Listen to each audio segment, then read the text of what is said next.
ಪರಮಾತ್ಮ, ಮಹಾಮಹಿಮನಾದ ನೀನು ಒಬ್ಬ ಸೂತನನ್ನು ಹೀನಕುಲನ್ನು ಇಷ್ಟನ್ನು ಆಧರಿಸಲು ಕಾರಣ ಏನಿರಬಹುದು? ಕರ್ಣ, ಕುಲಹೀನರಲ್ಲಿ ಕಂಡು ಬರುವ ಗುಣಗಳು ನಿನ್ನಲ್ಲಿರುವವು, ಯೋಚಿಸಿ ನೋಡು. ಪರಮಾತ್ಮ, ತಾನು ಓರ್ವ ಸೂತನೆಂಬ ವಿಚಾರವನ್ನು ಈ ಪ್ರಪಂಚವೇ ಮರೆಯುತ್ತಿಲ್ಲವಲ್ಲ ದೇವ? ಕರ್ಣ, ನೀನು ಸೂತನಲ್ಲ. ಶ್ರೇಷ್ಠವಾದ ಚಂದ್ರವಂಶವೇ ನಿನ್ನ ವಂಶ, ಕುಂತಿದೇವಿಯೇ ನಿನ್ನ ತಾಯಿ, ಸೂರ್ಯನೇ ನಿನ್ನ ಜನಕ, ಲೋಕೈಕ ವೀರರಾದ ಪಾಂಡವರು ನಿನ್ನ ಸಹೋದರರು. ಪರಮಾತ್ಮ, ತಾವು ಹೇಳುತ್ತಿರುವುದು ಅಚ್ಚರಿಯಾಗಿದೆಯಲ್ಲ. ಓಹೋ, ಮರೆತಿದ್ದೆ, ಇದು ಯುದ್ಧ ಕಾಲ. ನೀನು ಪಾಂಡವರ ಪಕ್ಷಪಾತಿ, ಅವರ ತಲೆ ಕಾಯಲು ಈ ರೀತಿ ವಂಚಿಸುತ್ತಿದೆಯ ದೇವ? ಕರ್ಣ, ರಾಜಾದಿರಾಜನೆನಿಸಿಕೊಂಡು ದಿವ್ಯ ಸಿಂಹಾಸನದ ಮೇಲೆ ಕುಳಿತು ರಾಜ್ಯಭಾರ ಮಾಡಬೇಕಾಗಿದ್ದ ನೀನು ಈ ರೀತಿ ಪರರ ಸೇವೆಯಲ್ಲಿ ಕೈಕಟ್ಟಿ ಕುಳಿತಿರುವೆಯಲ್ಲ, ಇದು ನಿನ್ನ ಧರ್ಮವೇ? ಪರಮಾತ್ಮ, ಪಾಂಡವರು ನನ್ನ ಸಹೋದರ ಇದ್ದ ಪಕ್ಷದಲ್ಲಿ ಅವರನ್ನು ಯುದ್ಧ ಮಾಡಿದರೆ ರವರವಾದಿ ನಂಬಿದ ಸ್ವಾಮಿಗೆ ದ್ರೋಹ ಮಾಡುವುದಂತೆ. ಸಮರ ಉತ್ಸವ ಮಹೋತ್ಸವದಿಂದ ನನಗೆ ಇಂತಹ ಉಭಯ ಸಂಕಟವನ್ನು ತಂದೊಡ್ಡಬೇಡ ದೇವ.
ಕರ್ಣ, ನನ್ನ ಮಾತನ್ನ ಸತ್ಯವೆಂದು ನಂಬು.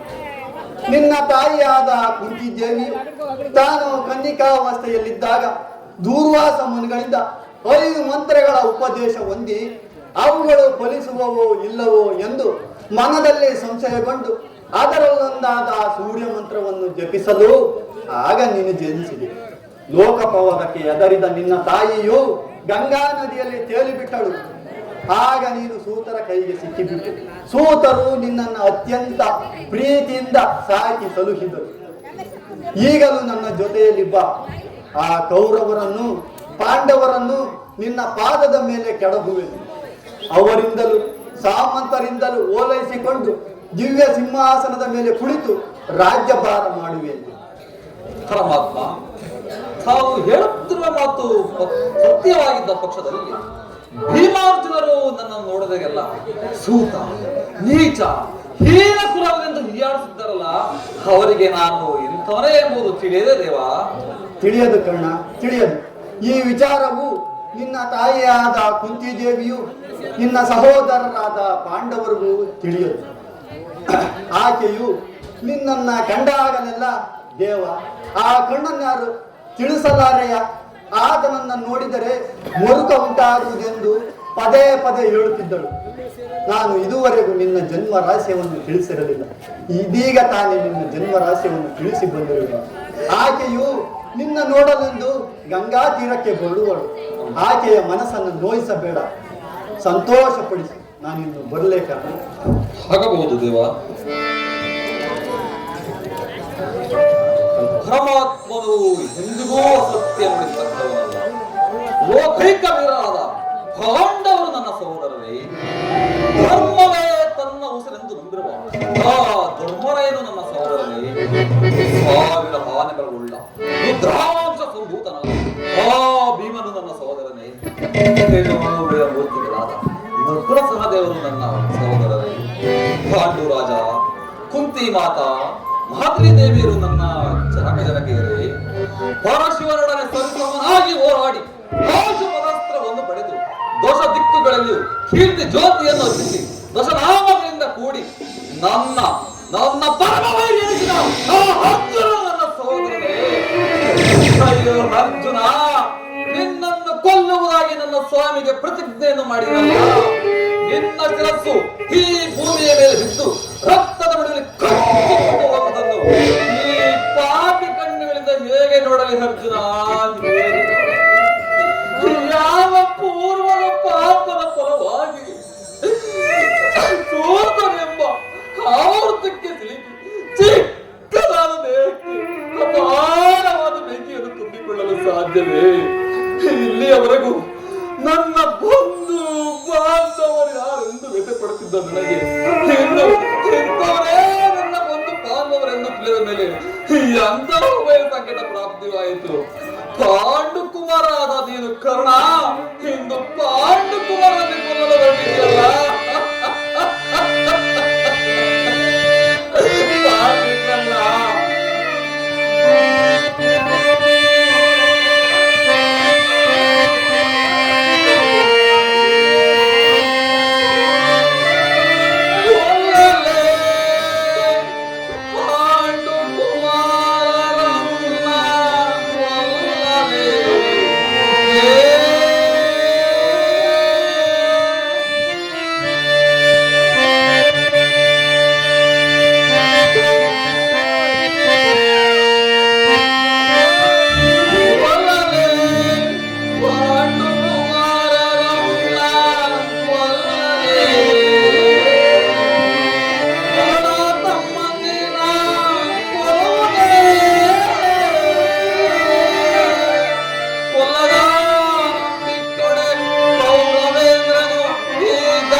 ನಮ್ಮ ಏಕಾಗ್ರತೆಯನ್ನು ಭಂಗಪಡಿಸಿದ ನೀನು ಯಾರ ತಾಯಿ? ಕರಿಯ, ನೀನು ಪೂಜಿಸುತ್ತಿರುವ ಸರ್ವ ಸಾಕ್ಷಿ ಆ ಸೂರ್ಯದೇವನ ಜ್ವಲಾಂತ ಪ್ರಭೆಯು ಮೊದಲು ತೋರಿಸಿದ ಸ್ತ್ರೀ ನಾನು. ಈ ನಿರ್ಭಾಗ್ಯರಾದ ನನ್ನ ಕೊಂತಿಯನ್ನು ಕರೆಯುವುದು. ಅಮ್ಮ, ನಿನ್ನ ಜನ್ಮದಾತೆಗೆ ಅಮ್ಮ.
ನಾನು ಮಾಡಿದ ಅಪರಾಧವನ್ನು ಇರುತ್ತಾರೆ ಪಾಪಿಯ ದೇಹವನ್ನು ಅಲ್ಲಿರುವ ಜಲಾಚರಗಳು ತಿನ್ನಬೇಕು.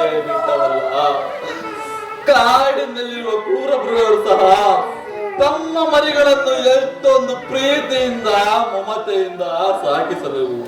ಹೇಗಿರುವಾಗ ಎಲ್ಲರೂ ನನ್ನನ್ನು ಸೂತ ನೀಚ ಏನ ಕುಲವೆಂದು ಹೇಳ್ತಿರುವಾಗ ಏಕಮ್ಮ ತುಂಬಾನೇ ಅದೇ ನೀವೆಲ್ಲವನ್ನು ನಿನ್ನ ಒಂದೇ ಒಂದು ಮಾತಿನಿಂದ ಬಗೆಹರಿಸಬಹುದಾಗಿದ್ದ ನೀನು ಏಕಮ್ಮ ಅದೇ ಹೋಗಲಿ ಬಿಡು. ನೀನು ನನ್ನ ಎತ್ತ ತಾಯಿ, ದೈವಕ್ಕೆ ಸಮಾನಳು. ನಿನ್ನನ್ನು ದೂಷಿಸಿದರೆ ನಾನು ಪರಮ ಪಾಪಿಯಾಗು. ಇಷ್ಟು ದಿನಗಳ ಮೇಲೆ ನಾನು ಮಗನ ನೆನಪು ಬಂತಲ್ಲ, ಕರುಣೆ ತೋರಿದೆಯಲ್ಲ ಅಮ್ಮ. ನಿನ್ನ ಈ ಉಪಕಾರದ ಭಾಗವನ್ನು ಹೇಗೆ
ನಿನ್ನ ವಿಚಾರದಲ್ಲಿ ಮಾಡಿದ ಅಪರಾಧವನ್ನು ಯಾರ ಬಳಿಯಲ್ಲೂ ಹೇಳಿಕೊಳ್ಳಲಾರದೆ ಅದೆಷ್ಟು ಬೆಂದೆನೋ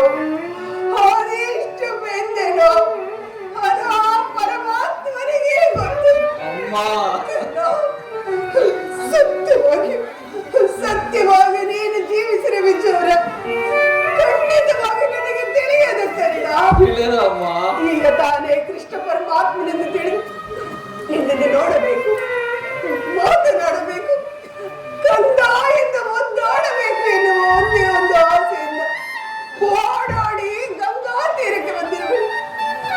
ಸೂತ ನೀಚ ಕುಲದವನೆಂದು ಈ ಪಾಪು ಜನರ ಆಡುವ ನಿಂದನೆಯಿಂದ ಅದೆಷ್ಟು ಕುಗ್ಗಿ ಹೋದೆಯೋ. ಆ ನಿನ್ನ ಸಂಕಟ ವೇದನೆಗೆಲ್ಲ ಈ ನಿನ್ನ ತಾಯಿ ಕಾರಣ. ದಯಮಾಡಿ ಕ್ಷಮಿಸು ಕಂದ. ನೀನು ಈ ರೀತಿ ಮಾತನಾಡುತ್ತಿರುವುದು ಬಾಲಕನಿಗೆ ಶ್ರೇಯಸ್ಸಲ್ಲ ತಾಯಿ, ಶ್ರೇಯಸ್ಸಲ್ಲ. ನೀನು ಅದೃಷ್ಟಶಾಲಿ. ನನ್ನ ದುರದೃಷ್ಟಕ್ಕೆ ನೀನು ಏನು ಮಾಡುವೆ ತಾಯಿ? ನಾನು ಅಪಭಾಗ್ಯನು. ನಿನ್ನ ಪಾದ ಸೇವೆಯನ್ನು ಮಾಡುತ್ತಿರುವ ಪಾಂಡವರಲ್ಲವೇ ತಾಯಿ ಸುಕೃತಶಾಲಿಗಳು? ಅಂಥ ಭಾಗ್ಯ ನನಗೆ ಇರಬೇಕು ತಾಯಿ, ಎಲ್ಲಿ ಬರಬೇಕಮ್ಮ? ಆದದ್ದು ಆಗಿ ಹೋಯ್ತು, ಅದನ್ನೆಲ್ಲ ಮರೆತು ಬಿಡು. ಈಗಲಾದ್ರೂ ನನ್ನ ಜೊತೆ ಬಾ, ನಿನ್ನ ಸಹೋದರರ ಜೊತೆ ಸೇರಿ ಸುಖದಿಂದ ಬಾಳುವೆನು. ಮಾ ಕುಮಾರ. ಅಮ್ಮ, ಇದುವರೆಗೂ ಆ ಪಾಂಡವ ನನ್ನ ಸಹೋದರನ ಭಾವನೆ ಏನಿಲ್ಲ. ಇದೊಂದು ಮಾತನ್ನು ಬಿಟ್ಟು ಮತ್ತೇನಾದರೂ ಕೇಳುತ್ತಾಯಿ ಬರುವೆನು. ನಂಬಿದ ಸ್ವಾಮಿಗೆ ದ್ರೋಹವನ್ನು ಮಾತ್ರ ಮಾಡಲಾರೆ. ಹೆತ್ತ ತಾಯಿಯಾದ ನಾನು ನಿನ್ನಲ್ಲಿ ಭಿಕ್ಷೆ ಬೇಡುತ್ತಿರುವೆ ಎಂದು ತಿಳಿದುಕೋ. ಕೌರವರೊಡನೆ ಸೇರಿ ನಿನ್ನ ಸಹೋದರನಿಗೆ ಕೆಡಕ ನೀಡಿಸಬೇಡ. ಸೌಭ್ರಾತೃ ದಾನ ಮಾಡು ಕಂದ. ಅಮ್ಮ, ಈ ಕರ್ಣನು ಅಂತ ನೀಚನೆಂದು ತಿಳಿಯಲ್ಲ. ನೀನು ವೀರಮಾತೆ, ನೀನೇ ಹೇಳು. ತೊರೆದಾತನನ್ನು ತೊರೆಯುವುದೇ? ಆತನು ನನ್ನನ್ನೇ ನಂಬಿ ಹಿತ ಉಳಿರುವಾಗ, ಆತನ ಕಾರ್ಯಗಳು ನನ್ನಿಂದಲೇ ಸಾಧಿಸಿರುವಾಗ ಇಂತಹ ಸಮಯದಲ್ಲಿ ಆತನನ್ನು ತೊರೆಯುವುದೇ? ಆತನನ್ನು ತೊರೆದರೆ ನಾನು ಕೊಲೆ ಪಾತಗಿದ್ದು ಕಡೆ ಹಾಗಲಿಲ್ಲವೇ ತಾಯಿ? ಮುಂದೆ ತಂದೆ ತಾತಂದಿರು ನರಕಕ್ಕೆ ಬೀಳಿದವರೇ, ಮುಂದೆ ಹುಟ್ಟುವ ಮಕ್ಕಳು ಮೊಮ್ಮಕ್ಕಳು ಕರ್ಣನಿಂದ ನೀಚನೆಂದು ಶಪಿಸಿದವರೇ. ವೀರಮಾತೆ ಆದ ನೀನೇ ಹಿತಬೋಧನೆಯನ್ನು ಮಾಡಬೇಕು ತಾಯಿ, ನೀನೇ ಹಿತಬೋಧನೆಯನ್ನು ಮಾಡಬೇಕು. ನಿಶ್ಚಯ ಕಂದ, ನಿಶ್ಚಯ. ನೀನಾಡುತ್ತಿರುವ ಮಾತುಗಳೆಲ್ಲ ಸತ್ಯ. ಆದರೆ ಪಾಂಡವರು ನಿನ್ನ ಬೆನ್ನ ಹಿಂದೆ ಬಿದ್ದ ಸಹೋದರರಲ್ಲವೇ? ಅವರನ್ನು ರಕ್ಷಿಸಬೇಕಾದದ್ದು ಹಿರಿಯವನಾದ ನಿನ್ನ ಧರ್ಮವಲ್ಲವೇ? ನೀವಾರು ಜನ ಸೇರಿ ಹಸ್ತಿನಾವತಿ ರಾಜ್ಯಭಾರ ಮಾಡುವುದು ಈ ನಿನ್ನ ಹೆತ್ತ ತಾಯಿ ಕಣ್ತುಂಬ ನೋಡಿ ಸಂತೋಷ ಪಡಬಾರದೇ ಕರ್ಣ? ಅಮ್ಮ, ಇದುವರೆಗೂ ಆ ಸಹೋದರೆಂಬ ಭಾವನೆಯೇ ನನ್ನಲ್ಲಿರಲಿಲ್ಲ. ಪಾಂಡವ ಮಹಾಪ್ರಾಣಿ ಪಾಂಡವಂ ಎಂದು ಶ್ರೀಕೃಷ್ಣ ಪರಮಾತ್ಮನು ಹೇಳಿರುವಾಗ ಅವರ ಜೀವಕ್ಕೆ ಭಯ ಎನ್ನುವುದು ತಾಯಿ. ಅಮ್ಮ, ಹೇಗೆ ಬಿಡಲಿ ಕರ್ಣ? ಲೋಕೈಕ ವೀರನಾದ ನೀನೇ ಆ ದುರ್ಯೋಧನನ ಜೊತೆ ಸೇರಿ ನನ್ನ ಪಾಂಡವರಲ್ಲಿ ಹಾಗೆ ಸಾಧಿಸುತ್ತಿರುವಾಗ ಈ ನಿನ್ನ ತಾಯಿ ಹೆಸರು ಪಡೆದಿರಲು ಸಾಧ್ಯವೇ? ಕರ್ಣ, ಪಾಂಡವರೊಡನೆ ಕೂಡಿ ಮಾಡುವ ಇಚ್ಛೆಯಿಂದಿರೋ ಚಿಂತೆ ಇಲ್ಲ, ಬಿಟ್ಟು ಬಿಡು. ಆದರೆ ನಾಳಿನ ಯುದ್ಧದಲ್ಲಾದರೂ ಮರಣಮುಖರಾಗಿಬಿಡು. ಈ ಕರ್ಣನು ಅಂತ ನೀಚನಲ್ಲ. ಆತನು ನನ್ನನ್ನೇ ನಂಬಿ ಇದ್ದ ಉಳಿದುವಾಗ ಆತನನ್ನು ದೈವ ತಾಯಿ ಪೌರುಷೂರಿ ತನಕ ಹೋರಾಡಿ ಆ ನನ್ನ ಸ್ವಾಮಿಗಾಗಿ ಮಡಿವೆನು. ಆತನು ನನ್ನನ್ನೇ ನಂಬಿ ನಿದ್ದ ಉಳಿರುವಾಗ, ಆತನ ಕಾರ್ಯಗಳು ನನ್ನಿಂದಲೇ ಸಾಧಿಸಿರುವಾಗ ಆತನಿಗೆ ನನ್ನಲ್ಲಿರುವ ವಿಶ್ವಾಸವನ್ನು ನೀನು ಏನು ಬಲ್ಲೆ ತಾಯಿ? ಎಲ್ಲರೂ ನನ್ನನ್ನು ದೂಡಿಸಿ ಬಿಟ್ಟಿದ್ದಾಗ ಅಂಗರಾಜ್ಯಕ್ಕೆ ಪಟ್ಟಾಭಿಷೇಕ ಇಟ್ಟಿದನಲ್ಲ, ತನ್ನ ಹೃದಯದಂತೆ ಹೃದಯದ ಸಗನಂತೆ ಇರುವಾಗ ಆತನನ್ನು ಇಂತಹ ಸಂಬಂಧಗಳನ್ನು ಕಲ್ಪಿಸಿಕೊಂಡು ಆತನನ್ನು ತೊರೆಯದೆ ತಾಯಿ, ನಾನು ಸರ್ವದ ಆಗಲಾರನು, ಪರಮುಖನಾಗಲಾರ ತಾಯಿ. ಹೋಗಲಿ ಕಂದ, ನಾಳನೆ ಯುದ್ಧ ಭೂಮಿಯಲ್ಲಿ ನನ್ನ ಪಾಂಡವರೇನಾದ್ರೂ ನಿನ್ನ ಕೈಗೆ ಸಿಕ್ಕರೆ ಅವರನ್ನು ಕೊಲ್ಲಬೇಡ. ನನ್ನ ಪಾಂಡವರನ್ನು ನನಗೆ ಉಳಿಸಿಕೊಡು. ಆಗಬಹುದು ತಾಯಿ, ಯಾರನ್ನು ಬೇಕಾದರೂ ಉಳಿಸಿಕೊಳ್ಳುವನು. ಆದರೆ ನನ್ನ ಪರಮವಿದ ಅರ್ಜುನನ ಮೇಲೆ ನಿನಗೆ ಈಗ ಪಾಠದ ಕೋಪ, ಆವೇಶ. ಹೌದು ತಾಯಿ, ಆ ಅರ್ಜುನ ಮೇಲೆ ಯುದ್ಧ ಮಾಡುವುದನ್ನು ನನ್ನ ಸ್ವಾಮಿ ನೋಡಿ ಸಂತೋಷ ಪಟ್ಟರೆ ಅದಕ್ಕಿಂತ ಸಂತೋಷ ನನಗೆ ಮತ್ತೊಂದಿಲ್ಲ. ಅಮ್ಮ, ಈ ಪ್ರಪಂಚದಲ್ಲಿ ಒಬ್ಬರಿಗೆ ಮಾತ್ರ ಸ್ಥಳಾವಕಾಶ ಇರುವುದು. ನನ್ನಿಂದ ಅರ್ಜುನನಿಂದ ನಾನೇ ಮೃತಪಟ್ಟರು. ನಿಮಗೆ 5 ಮಕ್ಕಳು ಉಳಿಯುವರು ತಾಯಿ. ಬಿಡು ನಿನ್ನ ವ್ಯತೆಯನ್ನು. ಹೋಗಲಿ ಕುಮಾರ್, ಆಯುಷ್ಯದವರು ಎಲ್ಲಿಯಾದರೂ ಬದುಕಿಕೊಳ್ಳುವರು.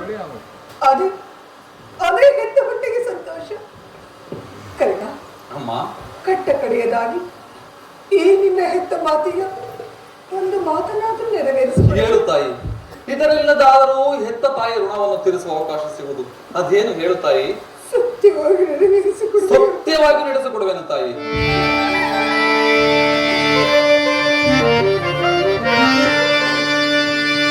ಎತ್ತ ಕರುಳಿನ ಬಾಧೆಯನ್ನು ನಾ ಬಲ್ಲೆ.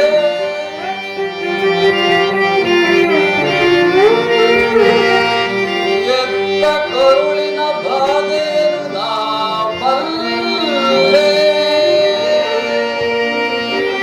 ಕಟ್ಟ ಕಡೆಯೋ ಧರ್ಮದಾಗಿಯೇ ಕಾಲಿಡಬಲ್ಲೆ.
ಎಂತಹ ಮಾತನ್ನು ಕೇಳಿಬಿಟ್ಟೆ ತಾಯಿ. ದುರ್ಯೋಧನ, ಹೀಗಿಂದೀಗಲೇ ನೀನು ಕೆಟ್ಟೆ. ಹಸ್ತ ದುಃಖಾಲಕರೇ, ಸೂರ್ಯ ಚಂದ್ರಾದಿಗಳೇ, ಮುನಿಗಳೇ, ನೀವೇ ನನ್ನ ಸ್ವಾಮಿಯನ್ನು ಕಾಪಾಡಬೇಕು. ಶ್ರೀಕೃಷ್ಣ ಪರಮಾತ್ಮನು ನನ್ನ ಜನ್ಮ ವೃತ್ತಾಂತವನ್ನು ತಿಳಿಸಿ ನನ್ನ ಹೃದಯದ ಸ್ಥೈರ್ಯವನ್ನೇ ಕಿತ್ತುಕೊಂಡನು. ನನ್ನ ಹೆತ್ತ ತಾಯಿಯು ತೊಟ್ಟ ಬಾಣವನ್ನು ಪುನಃ ತೊಡಬೇಡ ಎಂದು ವಾಗ್ದಾನ ಪಡೆದಳು. ಆಗಲಿ, ಪ್ರಪಂಚ ದೈವ ಎಲ್ಲವೂ ಸಂಚು ಮಾಡುತ್ತಿರುವುದು. ಮಾಡಲಿ, ಉಳಿದಿದ್ದು ದೈವಿಚ್ಛೆ. ಅಮ್ಮ, ಶ್ರೀಕೃಷ್ಣನ ಗುಡ್ಡೋಪಾಯವು ಫಲಿಸಿತು. ಈ ಯುದ್ಧದಲ್ಲಿ ನಮಗೆ ಜಯವಿಲ್ಲ ತಾಯಿ. ಎಲ್ಲ ನಿಮ್ಮ ಸಂತೋಷವಿದ್ದಾಗಲಿ. ಅಮ್ಮ, ಹೆತ್ತ ತಾಯಿಯ ಪ್ರಥಮ ದರ್ಶನ ಇಂದಾಯಿತು. ಮುಂದೆ ನಿನ್ನ ನೋಡುವ ಸೌಭಾಗ್ಯ ಸಿಗುವುದೋ ಇಲ್ಲವೋ ನನಗೆ ತಿಳಿಯದು. ಅಮ್ಮ, ನನ್ನ ಕಟ್ಟ ಕಡೆಯ ಒಂದು ಮಾತು ನಡೆಸಿಕೊಡಬೇಕು ತಾಯಿ. ಅಮ್ಮ, ಹೇ ಯುದ್ಧ ಮುಗಿಯುವ ತನಕ ನಾನು ನಿನ್ನ ಮಗನೆಂಬ ವಿಚಾರವನ್ನು ಯಾರ ಬಳಿಯೂ ಹೇಳಬೇಡ ತಾಯಿ. ಅಮ್ಮ, ದೈವವಶಾತ್ ಈ ಯುದ್ಧದಲ್ಲಿ ನಾನೇನಾದರೂ ಹತನಾದರೆ ಕರ್ಣ! ಅಮ್ಮ! ಹೌದಮ್ಮ. ಈ ಯುದ್ಧದಲ್ಲಿ ನಾನೇನಾದರೂ ಹತನಾದರೆ ಸತ್ಯಸಂಧನಾದ ಧರ್ಮರಾಯನ ಕೈದಲ್ಲೇ ಉತ್ತರ ಕ್ರಿಯಾದಿಗಳನ್ನು ಮಾಡಿಸಬೇಕೆಂದು ತನ್ನಲ್ಲಿ ಕೇಳಿಕೊಳ್ಳುತ್ತಿದ್ದೇನೆ ತಾಯಿ. ಇಂಥ ಸಂಕಟ ರಾಶಿಗಳಿಂದ ಸಾಮ್ರಾಜ್ಯ ಉಳಿಯೋದಾದರೆ ಅಂತ ಸಾಮ್ರಾಜ್ಯ ನಿಲ್ಲದಾಗಲಿ ಇನ್ನಿಲ್ಲದಾಗಲಿ ಹಾಗೆ ಹೋಗಲಿ.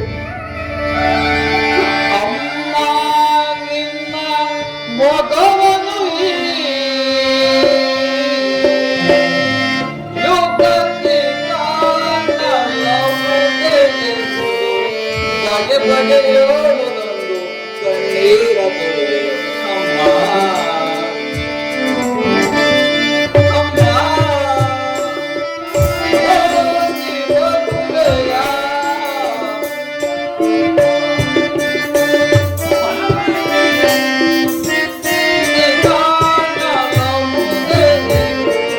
ಬಗೆ ಬಗೆಯೋದು ಕಣ್ಣೀರ ತೊರೆ. ಅಮ್ಮ ಹೋಗಿ ಬರುವೆಯ? ಅಮ್ಮ ಹೋಗಿ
ಬರುವೆಯ?